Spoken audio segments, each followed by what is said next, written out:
आणि आता पुन्हा एकदा वळूयात महत्त्वाच्या बातमीकडे। नीट पेपर फुटीचं नाशिक कनेक्शन आता समोर आलंय। नाशिकमधून संशयित आरोपीला ताब्यात घेतल्याची महत्त्वाची माहिती समोर येते। नीटच्या फुटलेल्या पहिल्या पेपरची पहिली कॉपी नाशिकमध्ये मिळाल्याची माहिती समोर येते आणि याच फुटलेल्या पेपरचे 10 सेट्स हरियाणामध्ये नेल्याची माहिती सूत्रांनी दिली आहे। हरियाणा, बिहार, जम्मू काश्मीर, आंध्र प्रदेशात नाशिकमधून पेपर गेल्याची माहिती मिळते। याविषयी अधिक माहिती देण्यासाठी आपले प्रतिनिधी अभिजित सोनवणे फोन लाईन वरून आपल्यासोबत जोडले गेलेले आहेत। अभिजित, नीट पेपर फुटीचं नाशिक कनेक्शन समोर आलेलं आहे आणि महत्त्वाचं म्हणजे पहिला संशयित पकडला गेलाय।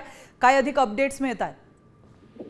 त्याची या नीटच्या पेपर फुटीचं नाशिक कनेक्शन समोर आल्यानंतर आता नाशिकमधून एका व्यक्तीला ताब्यात घेण्यात आल्याची माहिती सूत्रांनी दिलेली आहे। नाशिकच्या इंदिरानगर पोलीस ठाण्याच्या हद्दीतून या व्यक्तीला ताब्यात घेण्यात आल्याची माहिती समोर येते। राजस्थान पोलीस आणि केंद्रीय तपास यंत्रणांकडून अतिशय गोपनीय पद्धतीने या सगळ्या प्रकरणाची चौकशी सुरू करण्यात आलेली आहे आणि त्याच अनुषंगाने आता या संबंधित व्यक्तीला ताब्यात घेण्यात आल्यानंतर त्याची अज्ञातस्थळी आता चौकशी केली जाते आणि या सगळ्या पेपर फुटीचं कनेक्शन शोधण्याचं काम आता तपास यंत्रणांकडून सुरू करण्यात आलंय।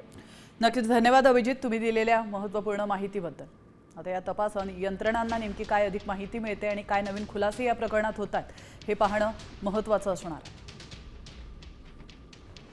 तर हरियाणामध्ये नाशिकमधून पेपर फुटल्यानंतर या पेपरच्या कॉपीज गेल्याची माहिती सूत्रांनी दिलेली आहे। हरियाणा, बिहार, जम्मू काश्मीर, आंध्र प्रदेश या ठिकाणी नाशिकमधून पेपर गेल्याची माहिती समोर येते आणि या संदर्भात आता पहिला संशयित नाशिकमधून पकडला गेलेला आहे। त्याच्याकडून चौकशीमधून नेमक्या काय गोष्टी समोर येत आहेत याकडे देखील आपलं लक्ष असणार आहे।